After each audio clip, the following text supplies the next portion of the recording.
El día de hoy tenemos al doctor Fabián García. Él es cirujano pediatra de nuestro hospital con amplia experiencia en el manejo de todas las emergencias quirúrgicas, por así decir. Muchísimas gracias a todos por estar presentes el día de hoy. Les damos un cordial saludo y le paso la palabra al doctor Fabián. Bueno, muy buenos días. Muchas gracias, la verdad, por la presentación. Y, pues sí, vamos a conversar un poquito hoy sobre el manejo de quemaduras en el paciente pediátrico. La charla era destinada a quemaduras y traumas, sin embargo la dividí porque me parece que hablar de las dos cosas en una sola charla se vuelve como muy prolongado y puede tornarse aburridillo. Entonces vamos a hablar ahorita solo de quemaduras. Es algo breve, un repaso general sobre el manejo de quemaduras y lo que esperamos que se maneje en sala de shock, sobre todo cuando llega el paciente de manera aguda, eh, para posteriormente manejarlo ya sea de manera ambulatoria o hospitalizado según sea el caso. Y probablemente de 8 veamos otra partecita sobre lo que es la parte de trauma. De acuerdo. Voy a ver si puedo ponerme a compartir esa pantalla. Muy bien. Entonces, bueno, esto vamos a verlo desde varios puntos de vista. En realidad hay cosas importantes que tenemos que tener de información del paciente previo a, digamos, lo que es el manejo en agudo. Entonces, idealmente cuando recibimos a un paciente en emergencias que viene con una quemadura, pues deberíamos tener conocimiento de que ese paciente va a llegar, porque por lo general la Cruz Roja avisa idealmente deberíamos estar preparados para recibir el paciente. Esto pues, lamentablemente no es algo que ocurra con frecuencia, a veces el paciente nada más llega, entonces se torna un poco más desordenado, por decirlo así, el manejo inicial. Pero por lo general necesitamos conocer de previo o apenas llega lo que es la edad, lo que es el peso y talla del niño, a qué hora se quemó, las condiciones en las que sucedió el accidente, ¿verdad?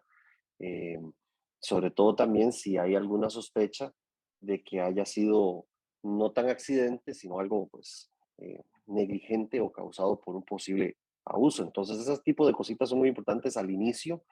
eh, También vamos a ver apenas llegamos quién trae al niño, si son los padres, si es un cuidador, si es la abuela, si es un vecino, ¿verdad?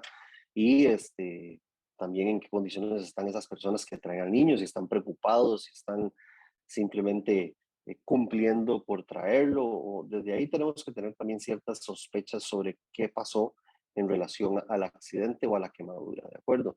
Pero sí es muy importante tener todo eso desde un principio, pues un poco claro. A veces no sabemos cuánto pesa, entonces se nos dificulta un poco el cálculo de las dosis para los procedimientos. Entonces tenemos que tener todo eso en cuenta, ¿de acuerdo? Bueno, el abordaje inicial, vamos a ver, ahorita vamos a entrar en lo que es sala de shock, pero me interesa también comentar un poquito de qué es lo que necesitamos nosotros ver y buscar en este paciente, ya sea para comentarlo a un especialista, para poder empezar a tener un orden práctico de qué es lo que vamos nosotros o qué es lo que nos interesa más acerca de la quemadura propiamente dicha. Entonces, hay 4 cosas que son importantísimas, que son muy básicas, pero que muchas veces se omiten a la hora de evaluar el paciente inicialmente. Esas 4 cosas son, pues, con qué se quemó, obviamente, el agente causal de la quemadura, la profundidad de esta quemadura, la extensión y en qué zona corporal se quemó el niño, ¿verdad? Porque como vamos a ver más adelante, todo eso, pues, cambia la manera en que lo vamos a abordar, en que vamos a manejar este paciente en momentos posteriores. Entonces, primero voy a hablar de estas 4 cosas y después vamos a hablar sobre el manejo propiamente en sala de shock, en el manejo agudo del paciente quemado. Sobre el agente causal, bueno, la gran mayoría de niños que sufren quemaduras va a ser en el hogar y la gran mayoría de esos niños se van a quemar en la zona de la cocina, por lo general escaldaduras es lo que más vemos, con agua o con aceite. Ahí se incluyen quemaduras, obviamente, que con café, que los frijoles de la olla estallaron, le cayeron al chiquito, ¿verdad? Entonces, todo ese tipo de escaldaduras es lo que más vemos y afortunadamente también son las que mejor evolución tienen, eh, obviamente también dependiendo de su extensión y su profundidad. También tenemos muy común en niños las quemaduras por contacto directo. Todas estas quemaduras van a ser, digamos, cuando los niños tocan una superficie caliente. Ahora, pues los discos de cocina, las planchas, muchos llegan con quemaduras de planchas de pelo, ¿verdad? Que pues, la mamá lo dejó ahí, se está enfriando la plancha, el chiquito llegó y tocó la plancha. Entonces, esas las estamos viendo con mayor frecuencia. Anteriormente llegaban mucho que tocaban la puerta del horno, sin embargo eso, bueno, ya los hornos vienen como con un doble vidrio, entonces ya no se calienta tanto por fuera y no causa quemaduras tan severas como las que veíamos antes. Pero sí vemos muchos también en cocinas de vitrocerámica o estas cocinas que tienen los discos pues no tan visibles, entonces el niño pone su mano y pues tiene una quemadura y esas por lo general van a ser un poco más profundas y en zonas un poquito de más cuidado como son las palmas de las manos. Tenemos quemaduras por la inmersión, eso nos tiene que generar cierta sospecha cuando vemos quemaduras en guante o en media, digámoslo así, cuando involucra todo el piecito, toda la manita, ¿verdad? Es porque se sumergió, por decirlo así, en agua caliente por lo general. Entonces hay que tener también cierto cuidado con estas quemaduras. Tenemos quemaduras químicas que son más infrecuentes en niños, pero sobre todo también cuando se queman con productos de limpieza o con algunas cosas que no deberían estar al alcance de los niños, ¿verdad? Y diferenciar si son ácidos, si son álcalis. Eso tiene ciertos detalles que hay que tomar en cuenta a la hora del manejo de la quemadura. Quemaduras eléctricas, también podemos ver cuando juegan con los tomacorrientes o cuando muerden algunos cables o conectores, ¿verdad? Eh, por dicha, en Costa Rica, en realidad el voltaje es de 110, entonces esas quemaduras por lo general no son tan severas como en otros países o en otras regiones donde el voltaje es mayor de 220. Aquí 220 solo lo tenemos como para la refri, la secadora, y por lo general los chiquitos no llegan a ese tipo de conexiones de alto voltaje. Entonces, pero siempre estar alertas y siempre pues insistir a la población en la prevención de quemaduras, ¿verdad? No teniendo a los niños cerca o por lo menos que puedan tener acceso a este tipo de conexiones. Y las quemaduras por fuego directo, que por dicha son menos frecuentes, sobre todo la pólvora, que ya por dicha casi no se ve, pero antes había muchos niños quemados por pólvora, fin de año, ¿verdad? Y por eso es que está más restringida la pólvora y la gente ha tenido pues mucho más conciencia ahora de no utilizarlas, ¿de acuerdo? Pasando a la parte de la profundidad, en niños utilizamos la clasificación que llamamos de Benaim. No usamos primero, segundo, tercer grado, aunque se entiende cuando se hablan en esos términos. Pero lo más adecuado en niños, y a nosotros nos gusta porque en realidad esto nos va a ayudar también a ver la evolución de la quemadura, es clasificación de Benaim, que las clasifica en A, B y B. Y como podemos ver ahí, las A corresponden ya a un segundo grado superficial. Eso quiere decir que las quemaduras de primer grado, que son las quemaduras de sol, ¿verdad? Esas que tienen nada más un eritema, esas no las cuantificamos ni las tomamos en cuenta a la hora, digamos, de hablar de superficie de corporal quemada en niños. Entonces, A ya viene siendo un segundo grado superficial, ¿verdad? Que estos son los que pueden tener una ampollita, pero es por lo general muy superficial. Se involucra la epidermis y una región tal vez muy superficial de la dermis. Las AB, que son a veces las más frecuentes y las que a veces llaman más la atención porque son las que le duelen más a los niños, pues ya son un segundo grado profundo. Entonces involucra casi la totalidad ya de la dermis. Ampollas más grandes, fibrenas más grandes, a veces incluso reventadas, muy eritematosas, muy dolorosas, ¿verdad? Tienen diferentes características que nos hacen pensar que la quemadura es un poco más severa. Y las de tercer grado, que en realidad las llamamos de tipo B, son las que ya involucran estratos más profundos, ¿verdad? Hablamos de que llegan a afectar fascia, músculo o algunos estratos más profundos. Eh, en el libro podrán leer que dice que esas no son dolorosas porque ya las terminaciones nerviosas también se quemaron y entonces no duelen, pero Yo siempre digo, si hay una quemadura B, alrededor de la B va a haber una AB que es muy dolorosa. Una quemadura va a llegar con un niño sin dolor. Entonces eso pues tampoco es así. Las tipo B sí son muy duras o acartonadas, a diferencia de las AB, y también suelen ser un poco más opacas o blanquecinas. Es una manera fácil a veces de diferenciar en si ya una AB se tornó en una B por su profundidad. Entonces, ten en cuenta siempre la profundidad de la quemadura, muy importante para también conocer cómo lo vamos a manejar. Esto es un ejemplo claro, en realidad, de una quemadura A, que la ven ahí, es una ampollita con no mucho eritema, pero sí está levantada la piel. Las AB que tienen mucho más eritema, muy enrojecido, bordes muy irregulares, sobre todo cuando son por escaldadura, ¿verdad? Em, y bueno, en esa foto de AB ya probablemente las ampollas han sido removidas, las antenas se quitaron y ya ahí debe haber habido una primera debridación de la quemadura.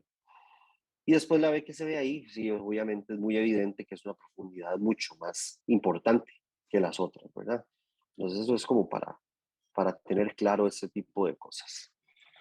La extensión, esto es en lo que a veces más tenemos que trabajar nosotros cuando hablamos con personal de enfermería o medicina que manejan pacientes pediátricos o que refieren pacientes pediátricos, porque eh, pues no es que hay que pegar el porcentaje exacto ni nada, pero hay que tener una cercanía a lo que más o menos necesitamos saber para poder definir el manejo. Recordar que en niños no se utiliza la regla de los 9. En adultos nos enseñan de que 9% un brazo, 9% una pierna, 9%. En niños eso no calza, porque el porcentaje de superficie corporal va a depender mucho de la edad del paciente y también de la región corporal. Hay dos cosas que varían mucho y lo vamos a ver en la próxima diapositiva, que son la cabeza y los muslos, o en realidad los miembros inferiores. A menor edad, pues la cabeza es más grandota. Ustedes ven un neonato y es completamente cupón en comparación al resto del cuerpo. Y a mayor edad, pues los muslos y piernas son más grandes. Entonces, esa relación se va invirtiendo, ¿de acuerdo?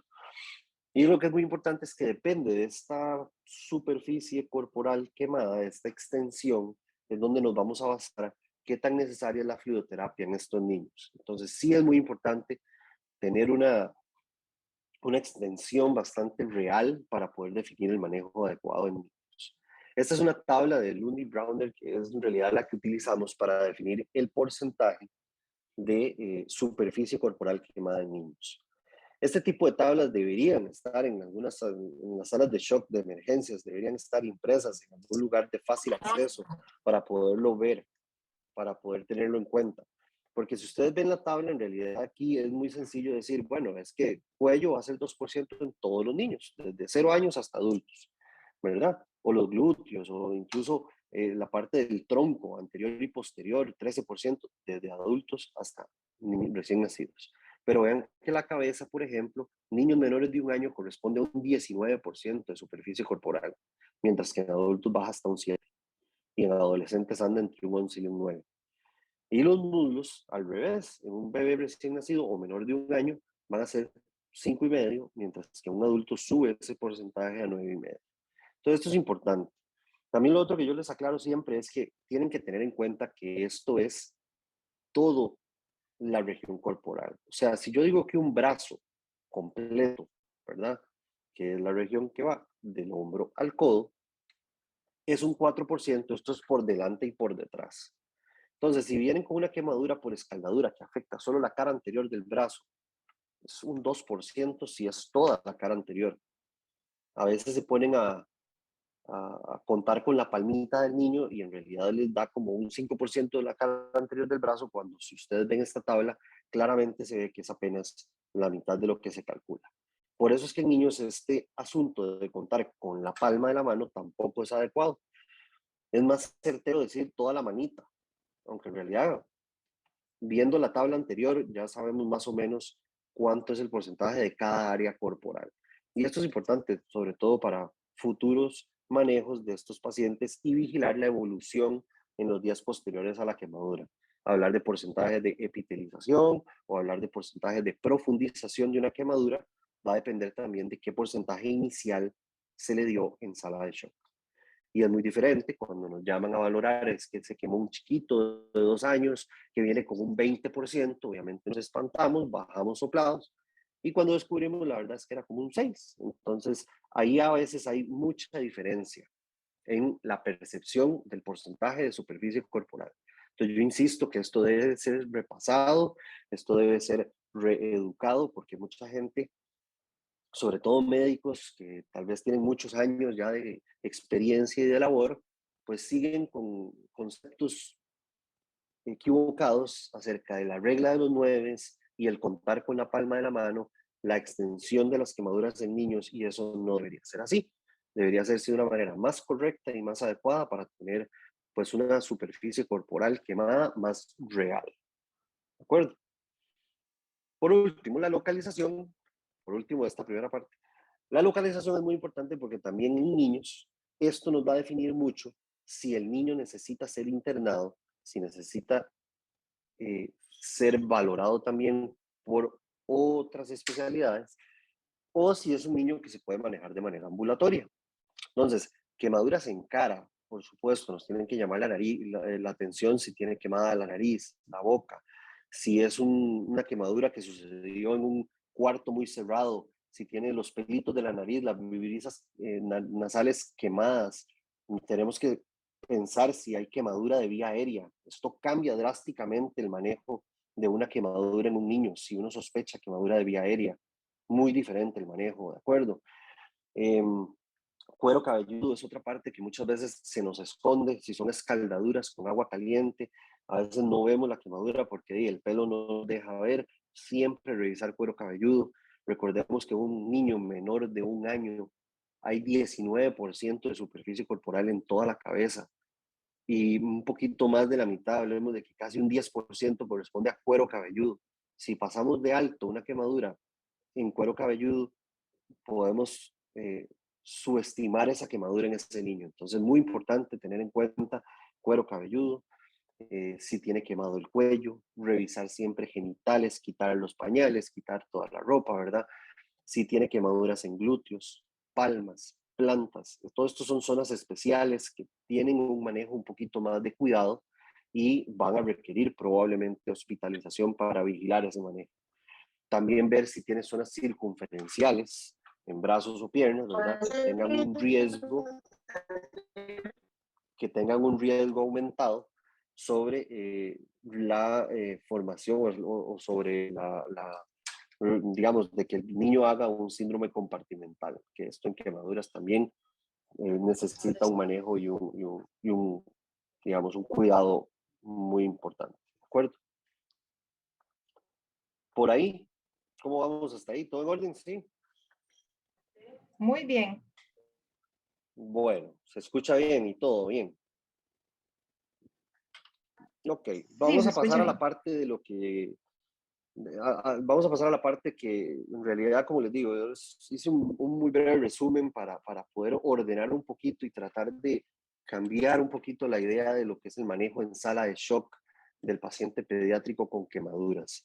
Y aquí incluyo mucho la parte de enfermería, porque a veces nos pasa que cuando bajamos a sala de shock, por falta de insumos, por falta de cosas, a veces sin querer ofender a nadie, pero enfermería puede quedar muy mal parado si no se tienen las cosas a tiempo y se van haciendo. Entonces, la idea es repasar un poquito de qué es lo que tenemos que tener y qué es lo que tenemos que ir haciendo cada persona del equipo que está atendiendo a este paciente en sala de shock. ¿De acuerdo? Entonces, manejo en sala de shock hay cosas muy básicas. Colocación de una vía periférica, definitivamente sí. Monitoreo no invasivo desde que el paciente ingresa. Y el monitoreo no invasivo tiene que hacerse. Si está quemado y tengo que ponerle electrodos, busco dónde ponérselos, en la espalda, en un brazo, ¿verdad? Si el tórax está quemado, pero hay que monitorizarlo definitivamente. Analgesia y sedación, en esto voy a hacer un hincapié importante más adelante porque para mí es de lo más importante que hay que hacer, es manejar el paciente desde un punto de vista humano. Y no podemos manejar pacientes quemados sin sedación y sin analgesia adecuada. ¿De acuerdo? La prevención de la hipotermia, importantísimo. Se ve que llegan pacientes mal trasladados, con sábanas mojadas, envueltos en paños húmedos y llegan sumamente fríos. esto no nos ayuda en nada a una reanimación adecuada del paciente pediátrico. Entonces, siempre tener en cuenta esto. Después de que hacemos todos esos pasos, nosotros ya procedemos a descubrir, a analizar la situación, analizar la quemadura, analizar todo lo que hemos conversado sobre porcentaje, sobre profundidad, sobre localización, realizar una correcta curación de hibridación de las heridas y, por último, la colocación de parches, apósitos y ya su, digamos, destino final. ¿De acuerdo? Obviamente, siempre hay que recordar que el paciente quemado se debe manejar como un paciente traumatizado. La quemadura al final es un trauma y no sabemos qué pasó en el accidente, si además de la quemadura sufrió una caída, ¿verdad? Entonces siempre tenemos que tener en cuenta el ABCDE básico de cualquier paciente en sala de shock, siempre ver vía aérea, descartar quemaduras de vía aérea, ver bien boca, ver bien que la vía aérea esté permeable, que el paciente esté respirando. Obviamente, probablemente lleguen llorando la mayoría de niños, ¿verdad? Si llega un niño con una quemadura en agudo y no está llorando, tienen que tener ustedes por lo menos la atención de decirle, pero ¿qué pasa? ¿Por qué no está llorando? ¿Verdad? Porque siempre va a estar con un llanto importante. Hay que vigilar o valorar bien la circulación, el estado neurológico y, por supuesto, descubrir al paciente completamente, quitarlo de esos apósitos probablemente húmedos y darle un adecuado calor también, si se puede, al paciente en esa sala de shock. En relación a enfermería, lo que estaba tratando de decirles, ¿verdad? Y que tengo que hacer hincapié en esto, vía periférica, no hay que esperar a que llegue el médico o el especialista a que les diga, tómenle una vía, ¿no? O sea, este paciente ingresando hacia la de shock, ya debería haber un equipo de enfermera con auxiliar tomándole una vía o un calibre adecuado, ojalá un 20 o un 22. Vemos mucho que como llegó un chiquito, de una vez agarran los 24 y el chiquito resulta que tiene 8 años. Entonces, no es un calibre adecuado ni una vía adecuada para resultar un paciente con una quemadura en agudo. Calibres adecuados, busquen una buena vía, tómense su tiempo, pero necesitamos una vía adecuada para todo lo que sigue. No podemos avanzar sin una vía, definitivamente. Si no se logra una vía periférica, entonces hay que pensar en opciones. Entonces ya hay que pensar en si de verdad necesita una intraósea o si necesita algún otro tipo de acceso vascular, pero se necesita la vía. El monitoreo, por lo menos un oxímetro de pulso y adecuado para niños. Nos pasa montones, que llegamos abajo a ver el quemado, ya llegan 5 minutos en sala de shock y todavía no han conseguido el oxímetro de pulso para monitorizar al niño, porque el oxímetro de pulso pediátrico está en observación pediátrica y ahora eso queda en el otro extremo del hospital. Eso no puede ser, hay que tener las cosas en sala de shock cuando el paciente llega. Y ese monitoreo es responsabilidad de enfermería 100%. Tienen que tener el oxímetro de pulso, tienen que tener el monitor, hay que tener las cosas ahí. Hay que tener las nasocánulas pediátricas, hay que tener la mascarilla con bolsa de uso pediátrico en caso de que se necesite. El control de temperatura, también hay que ponerle un termómetro al paciente. Hay termómetros facilísimos de colocar y deben ser monitorizadas la temperatura de ese paciente. Como lo dije anteriormente, la hipotermia no nos va a ayudar en nada y es un factor de alto riesgo en un paciente pediátrico. Y bueno, obviamente para tener la sedación que vamos a necesitar para poder realizar la siguiente parte de manejo, que es revisar las heridas y hacer la curación, pues la enfermería tiene que tener listo los medicamentos, las drogas y con una adecuada dilución de las mismas para no estar en media sala de shock preguntando ¿y cómo diluyo la morfina? ¿Y cómo diluyo el midazolam? ¿Y en cuánto era? O sea, esto tiene que estar listo. Y yo insisto, se pueden hacer algunos tipos de cuadros y pegarlos para que la gente que tal vez no tiene tanta experiencia o que no maneja tanto niños tenga algo en que basarse para poder corregir algunos errores sobre la marcha y poder tener esto listo y pues disponible para el paciente cuando se necesita. Apósitos, parches, de esto hay mucho, pero en sala de shock no hay nada. Entonces es curioso que uno llega y cuando vamos a hacer la curación, el asistente anda como loco, para arriba y para abajo, y vaya traiga esto, vaya traigo el otro. Debe haber una sección con curaciones, con adecuados vendas de clean, con gasas, con apósitos hidrocoloides. Hay muchas cosas que hay que tener listas cuando vamos a recibir un paciente quemado. ¿verdad? Para ahorrar tiempo, para mejorar el manejo.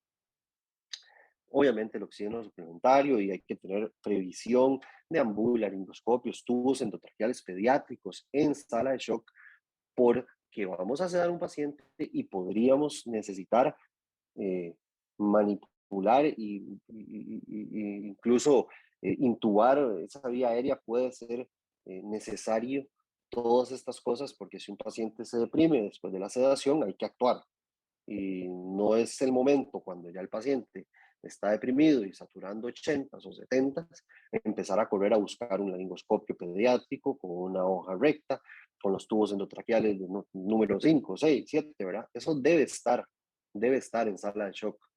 Y eso, repito, esto pues, es responsabilidad del equipo, pero enfermería es la que también tiene que tener un paso adelante y tener todo esto listo en caso de una emergencia y estar revisando que estén estas cosas en sala de shock, porque no podemos tener salas de shock sin los adecuados insumos y sin las cosas principales para poder manejar pacientes de este tipo. Esto es un resumen que existe más o menos. O sea, la verdad me parece útil para las personas que tal vez, como les digo, no tienen la experiencia, digamos, o no han estado en salas de shock pediátricas, porque yo sé que el movimiento de personal es mucho y a veces puede llegar y tocarle ser el enfermero, enfermera jefe de sala de shock y llegó un niño de 2 años y no tengo la menor idea. Bueno, estas dosis, digamos, yo puse 0.2 de morfina, hay un rango, ¿verdad? A mí me gusta poner un número exacto porque así tal vez no nos equivocamos y ya sabemos más o menos un número adecuado. Pero entonces vean que, por ejemplo, morfina, la ampolla de morfina trae un cc, ¿ok? Y se diluye en 14 cc de agua para que quede un cc de 1 miligramo. El midazolam es parecido, la ampolla trae 3 cc y son 15 miligramos, entonces se diluyen 12 cc de agua estéril, igual queda en relación 1 cc, 1 miligramo. Si tienen esa dilución hecha, cuando el médico les indique, bueno, necesito 4 miligramos de midazolam, ustedes pasan 4 cc, es muy sencillo. Pero si le dan la ampolla solita y usted le piden que le pase 4 miligramos, y usted vuelve a ver la ampolla y dice, esta ampolla trae 5 miligramos por cc, mientras hace la relación, mientras lo carga, mientras ya se perdió tiempo, ya se está perdiendo tiempo adecuado también para el paciente. Fentanil, muy útil, da sedación, da analgesia y en realidad también se puede hacer sencillo a dosis de 2 microgramos por kilo. La dosis varía un poquito. La ampollita fentanil trae 2 cc, se diluye en 8 cc de agua y queda a 1 cc igual a 10 microgramos. Entonces, si usted ocupa 50 microgramos, usted sabe que le pasa 5 cc. Entonces, las cosas así ordenadas es más sencillo. La ketamina es más fácil porque es 1 miligramo por kilo y no se diluye, se pasa pura. Y un cc son 10 miligramos, eso está en la botellita. Pero bueno, para que vean que esto es algo que no me parece complicado, pero no sé por qué a la hora de la hora en sala de shock, esto es lo que más problema da. Porque no hay drogas, porque hay que ir a pedirle el fentanil al emergenciólogo que está hoy, que es el único que hay y que se fue a comer. Entonces no hay drogas en emergencias. Esto debería cambiarse. Debería haber alguna manera en que haya disponibilidad de ciertos medicamentos para sedación y analgesia en sala de shock. Y ojalá listos y diluidos, incluso antes de que el paciente ingrese a sala de shock. Pero bueno, esas son de las cosas por mejorar que necesitamos en este hospital y en muchos servicios, pero se los comento porque me parece importante. Después de que ya pasamos por el manejo agudo en sala de shock, ya sedamos al paciente, entonces ya ahora sí, una vez sedado, monitorizado, con todo listo, se puede realizar la curación. Entonces ahí ya vamos a descubrir las lesiones si vienen cubiertas, ¿verdad? Y vamos a realizar una debridación con clorexidina y agua y gas, común y corriente. Ahora, idealmente, el agua que utilizamos para hacer curaciones en niños pequeños debe estar un poquito temperada. No caliente, obviamente, hirviendo porque vamos a quemar más, pero temperada, no fría. El paciente se enfría muy rápido. Y esta curación tampoco se debe demorar mucho tiempo. ¿De acuerdo? Porque no podemos tener el paciente ahí en un charco de sábanas. También es muy importante utilizar ropa estéril, ¿verdad? Y tener a mano bastantes sabanitas estériles, porque al momento de terminar la debridación y limpieza con clorexidina y agua temperada, vamos a quitar todas las sábanas mojadas y vamos a poner una sábana seca y estéril debajo del paciente. Lo vamos a secar, ¿verdad? Antes de colocar parches y vendajes. Entonces, ese orden, que suena muy básico, a veces nos cuesta estar ahí en medio de la curación y queremos secar al paciente y no contamos con las cosas. Entonces, sábanas estériles, definitivamente, cuando llega un quemado. Eh, Posterior a eso, ya podemos planear nuestro manejo final, que sería la colocación de parches y vendajes según se requiera. Las curaciones iniciales, por supuesto, que requieren un debridamiento completo, clorexidina, nada más. Hay algunos otros tipos de antisépticos que se han utilizado o se utilizan en algunos otros servicios, pero con solo clorexidina es suficiente, un lavado exhaustivo, retirar cuerpos extraños, muy importante. Muchas veces, si la quemadura fue por una fogata o fue por alguna otra cosa, van a venir muchos detritos, va a venir muy sucia la herida. Retirar todos esos cuerpos extraños es importantísimo. Y obviamente, pues romper las flictenas y limpiar bien para definir bien y circunscribir bien el área de la quemadura. ¿De acuerdo? La sulfadecina de plata, la menciono aquí porque es algo que todo el mundo sabe que existe y es lo primero que piensan cuando ven una persona quemada. Sin embargo, la sulfadecina de plata nosotros no la utilizamos mucho en el paciente en sala de shock. A veces ya tienen 4 tubos listos, todos abiertos, llenos de gasas y los parches, y no hay parches. Entonces, en realidad, de la sulfadecina de plata se puede utilizar, sobre todo en un ámbito de EVAIS, de clínica periférica, cuando usted recibe un paciente y lo va a cubrir para trasladarlo.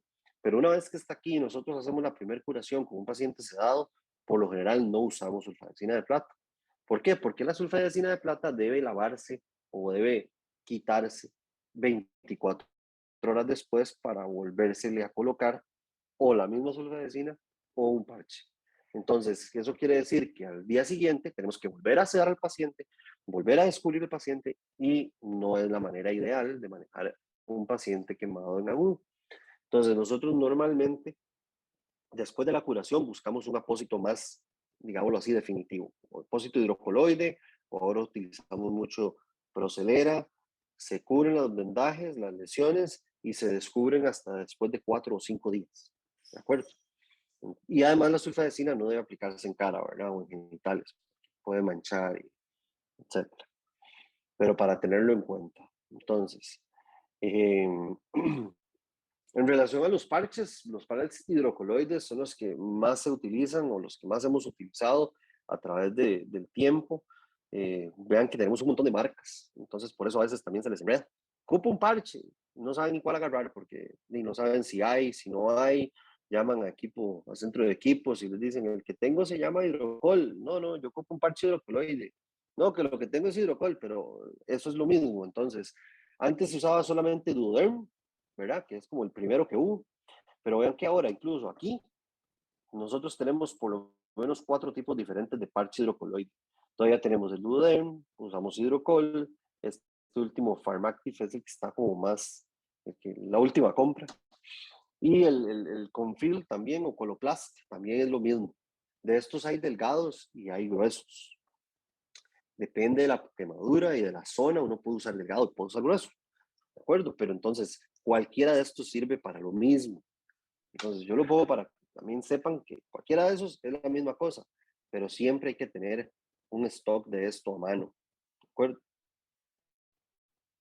Y hay otros apósitos especiales que podemos usar, como les digo, ahora está muy en boga el Procelera, que es el que utilizamos ahora casi siempre y tratamos de utilizarlo en quemaduras de tipo AB porque ha tenido muy buenos resultados, entonces es una opción diferente al hidrocoloide. El hidrocoloide muchas veces es muy exudativo en los primeros días, primeras 48 horas, las quemaduras exudan montones, entonces el parche hidrocoloide también provoca mucho exudado y pues los parches se corren y las quemaduras empiezan a oler feo y las mamás se preocupan. Entonces el Procelera ha venido como a sustituir un poco eso y hace un poco más de atrape del exudado de la quemadura. Nos ha ido bien. Tenemos también apósitos con alginatos, como el fibracol que está ahí abajo, pero los alginatos se utilizan más para debilidación de una quemadura. Entonces se utilizan más en curaciones posteriores, en donde vemos que una quemadura está teniendo una profundización o ha tenido tal vez no la evolución esperada. Entonces los usamos para debridar algunas zonas de quemadura que no nos están cicatrizando bien. Y el nanogen, que está ahí también, el nanogen es una membrana en realidad que es muy útil para quemaduras en cara, para quemaduras en zonas donde es difícil colocar un parche. Entonces las hemos usado sobre todo en cara porque se adhieren muy bien a la quemadura y no hay que vendarlas. No hay que vendarlas, sino que ellas se van secando solas y uno las va desprendiendo con el paso de los días y provocan una muy buena evolución de la quemadura. Y no hay que cambiarlos tampoco. Entonces también eso es algo positivo. De acuerdo. Ya para ir terminando, en realidad estas cosas de fluidoterapia son más de manejo ya de especialista, pero vean que sí, la fluidoterapia la indicamos en niños menores de 1 año, cuando su superficie corporal quemada es mayor a 10, o en mayores de 1 año, creo que lo dije al revés, en menores del año, cuando la superficie corporal quemada es mayor a 10, y en mayores del año, cuando es mayor a 15. Por eso es muy importante tener en cuenta que la superficie corporal quemada debe ser bien calculada. Y dependiendo de ese porcentaje y de la edad, nosotros vamos a indicar la fluidoterapia. La fluidoterapia la podemos utilizar con 2 fórmulas, en realidad la más utilizada en niños y la más adecuada es la fórmula de Carvajal o de Galveston, ¿verdad? La fórmula de Parkland también puede ser utilizada, da volúmenes muy similares, sin embargo la que más utilizamos es la fórmula de Carvajal. En la caja hay una hojita de pacientes quemados, muy útil, en donde uno puede ver todas las indicaciones, todo esto está en esa misma hojita, y está la tablita de porcentajes, todo está ahí. Y ahí viene la fórmula de Carvajal, porque no es el momento ni el caso para ponerme aquí a hablar de números. Pero una vez calculada la fórmula de Carvajal, entonces uno debe pasar la mitad de lo que eso le da, las primeras 8 horas después de la hora de quemadura, y la otra mitad en las siguientes 16 horas para las primeras 24. Y para las segundas 24 horas, o sea, de las 24 a las 48, hay otro cálculo que hay que hacer.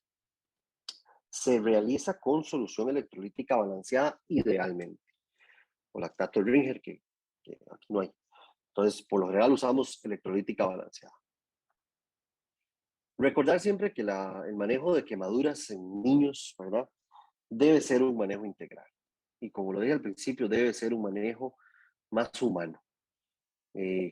Una quemadura en un niño es un gran trauma para el niño, para la familia, para el adulto que lo estaba cuidando, es un gran trauma.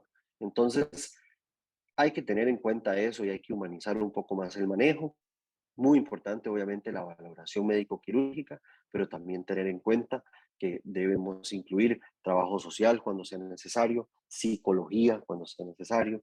Aquí entra cirugía reconstructiva, fisioterapia, para todo el manejo posterior de secuelas, tanto físicas, psicológicas como traumáticas que puede tener este niño, ¿de acuerdo? Entonces, el manejo integral es algo que no es nuevo, ya es varios años que se ha estado hablando de esto, pero hay que insistir en que el manejo no es nada más restriego al niño, lo parcho y chao, no, tenemos que seguir y tenemos que insistir en el manejo más humanizado de los pacientes quemados. El traslado, bueno, si después del manejo inicial definimos que ese paciente debe ser trasladado porque en el lugar donde estamos no podemos darle el manejo más idóneo, pues lo primero es que tenemos que trasladar un paciente estable, obviamente, con una vía aérea segura, ¿de acuerdo? Más si lo tuvimos que sedar, y si lo tuvimos que sedar y el paciente está en mal estado hemodinámico y necesitamos ponerle una vía aérea definitiva, hay que intubar al paciente para el traslado, no podemos mandarlo con una vía aérea insegura, ¿verdad? Y para el traslado necesitamos 2 días, ojalá de grueso calibre, resucitarlo adecuadamente, siempre las heridas o quemaduras cubiertas, ¿verdad? Con parches o con vendajes o sábanas, siempre estériles y secos. Insisto mucho en que tienen que ser con apósitos y sábanas secas, porque a veces pasa que nos mandan así con apósitos mojados y eso no está bien, ¿verdad? Nunca se debe trasladar niños en ninguna manera con apósitos o sábanas o paños mojados. Siempre evitar la hipotermia, insisto en eso. Y bueno, ya al final esto es nada más como para ejemplificar algunos casos que hemos tenido y que han tenido pues una evolución satisfactoria. A veces uno ve la primera manita y uno se llama mucho la atención porque es como muy, ¿verdad? Llamativo, esa quemadura, esa ampolla totota, ¿verdad? Pero vemos que, digamos, la foto del medio es a 7 días de la quemadura, con una evolución muy favorable. Esto es una quemadura AB y ya 14 días está 100% epitexado. Nosotros también nos gusta la clasificación de A, B y B porque podemos también hablar de que las AB, que son, como lo vimos anteriormente, de segundo grado profundo, las AB se pueden comportar como A o como B. Entonces, esto es un ejemplo de una quemadura que se comporta como una A. Entonces, hablamos de que esto es una quemadura ABA. ¿De acuerdo? Y si vemos una quemadura AB que no nos está yendo bien y se está profundizando, podemos hablar de quemaduras ABB. Entonces, AB que se comportó como B o que se profundizó y que no ha epitilizado en 21 días, ya nos habla de que se está comportando como una B y que es probable que este paciente vaya para injertos. No es el objetivo de esta charla hablar del manejo posterior, digamos, de la quemadura, ni de necesidad de injertos, ni epitelizaciones, ni días, sino ver el manejo inicial del quemado. Esto es otro ejemplo, este es el nanogen que les estaba hablando, esta niñita que está en la foto de la izquierda, toda llena de una costrita ahí, eso es nanogen, la quemadura era AB, esa foto ya es avanzada, la quemadura no es tan aguda, y el resultado final de la niña es muy satisfactorio, la verdad. Entonces, ese tipo de apósitos nos ha ayudado bastante a que los niños estén cómodos y que los papás también estén cómodos. Anteriormente, estas quemaduras, cuando no tenemos, bueno, anteriormente no, si no tenemos este tipo de membranas, de hay que ponerles parche. Y para ponerle un parche en la cara, tenemos que vendar la cara y ponerle unos cascos de gasa y es dificilísimo a veces manejar que el chiquito no se lo quite y no se lo corra, ¿verdad? Entonces, esto también facilita mucho el manejo. Ven, este otro niño llegó con una quemadura también AB en toda la carita y en todo el tórax. Incluso la primera foto ya es de la primera curación, que fue como 4 días posterior al evento, y la del medio es cuando se le colocó el nanogen, que eso ya tiene como 8 días. Esa curación, la segunda fue en sala de operaciones, por eso es que está en Tudadillo, no es que estuvo en UCI, estuvo en sala de operaciones. Y el resultado final también como muy satisfactorio, el niñito ya estaba bastante bien. La foto de la derecha es un mes posterior al trauma, a la quemadura. Entonces vemos que estuvo pues, bastante adecuada la evolución de este paciente, ¿verdad? Entonces lo que nosotros buscamos cuando manejamos agudamente en sala de shock un paciente pediátrico es que evitar el trauma, evitar que el paciente esté asustado y con dolor, y también que la evolución sea lo más favorable posible. ¿De acuerdo? Una mejor curación inicial puede darnos una mejor evolución a futuro. Una mala curación, una mala asesoría, un mal abordaje inicial nos va a dar problemas en curaciones posteriores. Recordar que una quemadura duele obviamente para toda la vida y esto, aparte de ser una muletilla muy frecuente que uno oye cuando se habla de quemaduras, es bastante cierto, ¿verdad? Cualquier niño de cualquier edad se va a acordar que se quemó cuando era pequeño. No importa si tiene 1 año, 2 años, 4 años, se van a acordar. Entonces, tenemos que tratar de minimizar todo este tipo de trauma psicológico también para los niños que sufren quemaduras. Muy bien, no sé si tienen preguntas o observaciones. Esa era la charlita de quemaduras que les quería presentar hoy. Bueno, le agradecemos, doctor García. Muy importante, muy claro y también todo lo que nos explicó acerca de las clasificaciones del manejo de las quemadas. Es muy importante todo lo que nos dijo, ¿verdad? Recalcar la clasificación. También, por ejemplo, recalco la intervención en la parte de enfermería, ¿verdad? Por ejemplo, la vía periférica, como nos dijo el doctor García, ojalá que sea de gran calibre, o por lo menos como mínimo un 22, ¿verdad? Porque estos usuarios en la parte de su rehidratación, ¿verdad? La solución electrolítica balanceada, en muchas ocasiones, bueno, las primeras 8 horas tiene que pasar gran cantidad de líquido, ¿verdad? Para reponer la pérdida de líquido, bueno, del espacio de un tercer espacio de la célula, ¿verdad? Vamos a ocupar entonces, ojalá, una vía periférica. En muchas ocasiones se pueden usar hasta 2 vías periféricas porque va a necesitar una solución electrolítica balanceada y por aparte, este, en muchos casos hasta otros tipos de tratamiento, y vamos a ocupar entonces otra vía. Lo que nos decía, me encantó mucho la parte de la tablita que nos hizo acerca de las diluciones de los medicamentos. Acordarnos, por ejemplo, cuando vamos a utilizar morfina, que se tiene que diluir en 14 cc de agua estéril, ¿verdad? También el fentanil. Y cuando obviamente vamos a utilizar un tipo o medicamentos tipo sedación, tenemos que tener todo listo, ¿verdad? Porque no sabemos cómo va a ser el comportamiento del niño en esa sedación. En muchos casos ha pasado que se llega y se ceda al paciente, se deprime, entonces es otra emergencia, ¿verdad? Porque hay que intubar al paciente. Y en muchas ocasiones puede ser que hasta se deprima totalmente, que haga una bradicardia, y que se necesiten otros tipos de medicamentos. Entonces, por esa razón siempre es importante, ¿verdad? Tener todo listo en caso de una emergencia. Veo que Luis Diego Aguilar tiene la manita levantada. Hola, buenos días, ¿cómo están? Buenos días. No era nada más recalcar la parte de la importancia, tanto teórica como práctica, de poder debridar las flictenas cuando el paciente llega, porque uno se ha ido topando con el tiempo de que hay un falso concepto sobre que las flictenas no hay que debridarlas. Las flictenas, pues, como tal, constituyen una barrera donde ese exudado que está generando la quemada eh, le proporciona una barrera, por ende va a aumentar la presión, por ende va a disminuir el flujo sanguíneo a la quemadura y la quemadura se puede profundizar por solo el hecho de no retirar la flictena.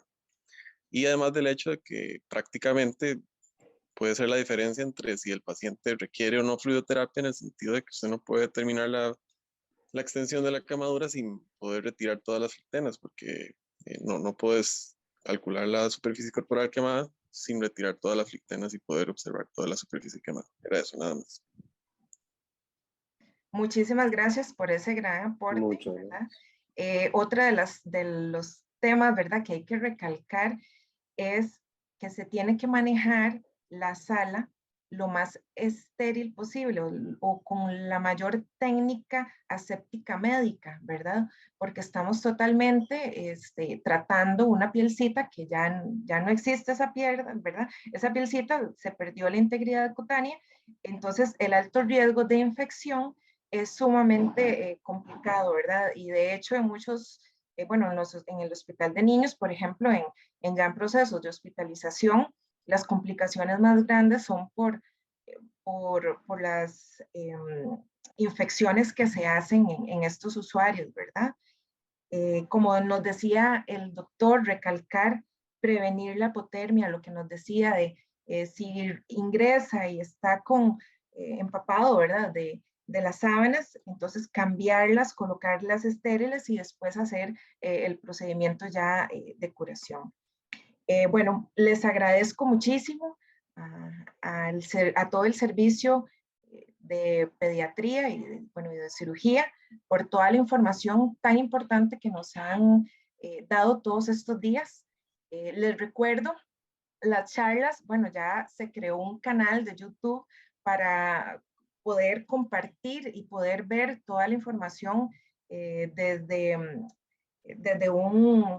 por así decir, en muchas ocasiones en los servicios no se pueden llegar y conectar y no pueden observar toda la charla, ¿verdad? Entonces, por esa razón, el doctor Diego Aguilar nos está ayudando y creamos una página. Les voy a estar compartiendo a todos la información para que lo puedan observar. Todavía nos quedan varios temas, ¿verdad? Y el doctor García nos va a continuar la otra semana con politrauma, ¿verdad? Y les agradezco a todos por la atención. Si tienen alguna duda, pueden preguntar. Y si no, bueno, me parece que, bueno, no sé si hay más manitas. Carol, yo creo que tiene, pero es es un ok. Les vamos a, bueno, Maribel Ríos tiene una preguntita, entonces si gusta puede encender el micrófono. Sí, buenos días a todos. Buenos días. Darle gracias al doctor García por tan importante información, ¿verdad? En el abordaje del paciente pediátrico con quemadura en las salas de shock. Me parece muy importante, en realidad todas las que se han venido dando, pero esta, porque últimamente nos han llegado muchos niños quemados y sí, muy cierto eso que dice el doctor, que a veces no hay equipo, que hay que andar corriendo de un lado para otro, ¿verdad? Pero quiero recalcar dos puntos importantes que ya en esa parte el personal de enfermería se queda atado de manos, que es en el asunto de los medicamentos, ¿verdad? De la sedación y la analgesia. Porque, digamos, en este caso no es de manejo de enfermería y a veces uno, ¿verdad? Le informan que llegue el paciente y uno anda corriendo detrás de los medicamentos y nadie tiene. Entonces, tal vez como esa parte sí nos queda a nosotros como difícil eso. Y lo otro, la oximetría de pulso en paciente pediátrico. A veces no tenemos las herramientas y también el equipo es de manejo médico. Entonces, esas dos partes más que todo, no sé de qué manera, tal vez como para mejorar la atención, ¿verdad? Y no sé, con la parte médica, ponernos de acuerdo para mejorar Sí, esa parte. definitivamente. Sería eso, Kimberly. Sí, vieras que estamos Sí, ahorita. definitivamente. Bueno, perdón, estamos ahorita en un proyecto, por ejemplo, en el manejo de medicamentos en la sala de shock, ¿verdad? Estamos en un proyecto con farmacia en medicina. Esto es un plan piloto que se va a hacer, ojalá en servicios como emergencias, que se maneja la parte de, digamos, de medicamentos controlados, ¿verdad? Es un proyecto que apenas lo vamos a implementar en estos días, ¿verdad? ¿Qué es lo ideal? Tener un stock, aunque sea mínimo, para atender la emergencia, porque en ocasiones, y eso nos pasa, digamos, en todo el hospital, necesitamos administrar, digamos, a un paciente sedación para poderlo entubar o para poderlo curar o para, ¿verdad? Para estabilizarlo y tenemos que esperar hasta que farmacia llegue y lo despache, ¿verdad? Entonces, sí va a ser, estamos hablando junto con la parte de medicina, enfermería y también farmacia, ¿verdad? Para tener un stock disponible, ¿verdad? Para poder atender todas las emergencias que nos pasan en el momento, ¿verdad? Es muy, por así decir, mientras llega el asistente, corre a farmacia y nos trae el medicamento, y puede ser que han pasado 10 minutos. En 10 minutos un niño no puede esperar, ¿verdad? Tenemos que atenderlo inmediatamente. Entonces, son algunas cosas que estamos tratando y coordinando desde los tres departamentos, ¿verdad? Para poder solucionar y que nuestros pacientes sean los más favorecidos. Sí, claro, definitivamente hay que buscar una estrategia para mejorar esa parte porque hemos llegado al punto en que cuando lo llaman a uno a sala de shock, baja uno con 3 ampollitas en la bolsa porque sabe que abajo no va a encontrar y no es lo más adecuado. O sea, no es como que yo tengo que suministrar la droga a la enfermería para que la aplique. Eso tiene que haber alguna manera de que tengamos un pequeño stock que se pueda utilizar y después reponer. Pero está muy bien que haya un plan para poder mejorar eso. Sí, claro. Estamos trabajando eso desde la dirección de enfermería. Como les decía, con la dirección médica y también con la parte de la dirección de farmacia, ¿verdad? Son medicamentos de uso controlado, entonces en algunas cosas sí habría que, digamos, implementar varias cositas que muy probablemente en los días próximos vamos a hablar con todos los servicios, ¿verdad? Más que todo con emergencias y cuidados intensivos, que son los que manejan este tipo de medicamentos. Bueno, les agradezco a todos por la atención, por la asistencia. Les recuerdo, bueno, el doctor Aguilar ya nos compartió el canal ¿verdad? Van a irse subiendo todas las charlas poco a poco. Ya hay varias charlas que están en el canal, entonces las pueden ir viendo. Los invito a seguir la página, ¿verdad? Y muchísimas gracias, ¿verdad? Por la atención, y a los médicos, la verdad, por todo el tiempo que sacaron preparando estas capacitaciones, ¿verdad? Que nos ayudan a hacer una retroalimentación, ver en qué podemos mejorar, ¿verdad? Y también un refrescamiento, ¿verdad? Que todos lo ocupamos. Bueno, muchísimas gracias y hasta luego. Muchas gracias. Hasta luego. Hasta luego. Bye.